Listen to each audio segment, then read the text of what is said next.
আজকে যে বিষয়টা নিয়ে আলোচনা করব সেটা হচ্ছে আমাদের শরীরে যাদের অতিরিক্ত ওজন বেড়ে গেছে তারা কিভাবে আমাদের ওজনটাকে কমিয়ে কাঙ্ক্ষিত ওজন অর্জন করবেন, এবং যাদের ওজন বাড়তে শুরু করেছে তারা কিভাবে স্লিম ও ফিট থাকার চেষ্টা করবেন, এবং আমাদের শরীরে অতিরিক্ত ওজন বৃদ্ধি পাওয়ার মূল কারণ কি, এবং অতিরিক্ত ওজন বেড়ে গেলে আমাদের শরীরে কি কি সমস্যা হয়, কোন কোন রোগ বাসা বাঁধে অতিরিক্ত ওজন বেড়ে যাওয়ার জন্য, সে সম্পর্কে একটু বিস্তারিত জানাবো। প্রথমে আমরা জানার চেষ্টা করি যে আমরা অতিরিক্ত মোটা হলে, অতিরিক্ত স্বাস্থ্য বাড়লে, অতিরিক্ত মেদ বাড়লে আমাদের শরীরে কোন কোন রোগ বাসা বাঁধতে পারে। নাম্বার 1, অতিরিক্ত মোটা বা হেলদি হওয়ার জন্য উচ্চ রক্তচাপ, ডায়াবেটিস, কোলেস্টেরল ও হৃদরোগ আমাদের মধ্যে বাসা বাঁধতে পারে। তাই আমাদেরকে চেষ্টা করতে হবে পাতলা ও স্লিম ও ফিট থাকা, তাহলে আমরা এই অসুখগুলোকে অনেক সময় এড়িয়ে চলতে পারবো। তাহলে আমরা কিভাবে স্লিম ও ফিট থাকবো এবং মোটা হয়ে যাওয়ার মূল কারণ কি? সকালবেলাতে ঘুম থেকে উঠে 1 গ্লাস গরম জল, তার সঙ্গে একটা কাগজি লেবু চিপে দিয়ে আপনি খেতে পারবেন, যেটা আপনার শরীরে এক্সট্রা ওজন বার্ন হতে সাহায্য করবে। 2 নম্বর, নাস্তাতে বিভিন্ন রকম ফল আপনি রাখতে পারবেন আপনার সাধ্য মতো। তারপর আপনি আপনার প্রয়োজন মতো ভাত রুটি যেটা আপনি খাবেন, খেয়ে আপনি অফিস আদালতে যেতে পারবেন।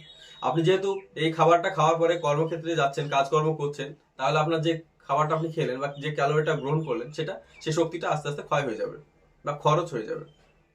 নাম্বার 2, দুপুরবেলাতে যে খাবারটা খাবেন সেটাও আপনার দুপুরবেলা 12টা বা 1টার সময় আপনি খেলেন বা 2টোর সময় খেলেন, তারপর থেকে অনেকটা সময় পাচ্ছেন, তাই আপনি হাঁটাহাঁটি করছেন, কোনো কাজ কাম করছেন, সেখানে আপনার যে খাবারটা খেলেন, যে ক্যালোরিটা গ্রহণ করলেন, সেটা আস্তে আস্তে খরচ হয়ে গেল।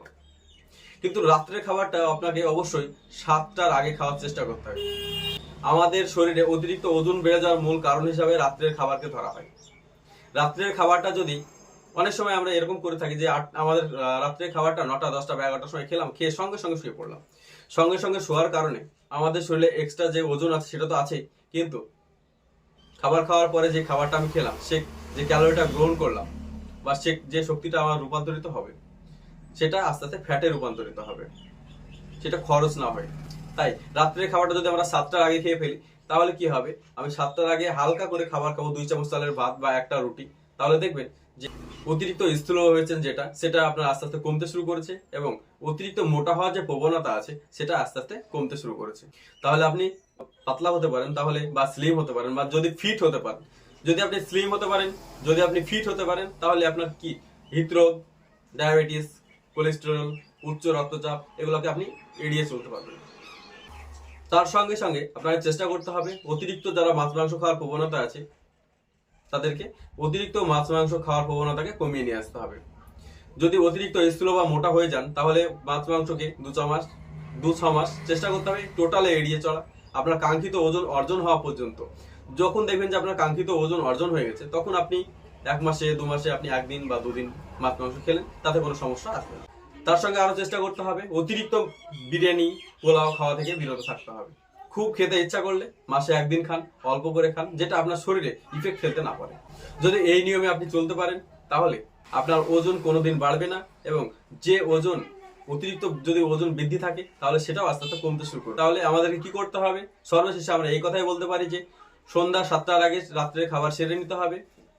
প্রতিদিন আধা ঘন্টার কাছাকাছি আপনাকে হাঁটতে হবে, পর্যাপ্ত পরিমাণে আপনাকে ঘুমাতে হবে, এবং অতিরিক্ত বিরিয়ানি, পোলাও খাওয়া থেকে বিরত থাকতে হবে। তাহলে আপনার ওজন ঠিক থাকবে, আপনার স্লিম থাকবেন, ফিট থাকবেন। আমার এই চ্যানেলে হেলথ রিলেটেড সকল ভিডিও আপলোড করা হয়। আপনারা যদি ফেসবুক থেকে দেখেন তাহলে ফলো করবেন, এবং ইউটিউব থেকে দেখে থাকলে সাবস্ক্রাইব করে পাশে থাকবেন।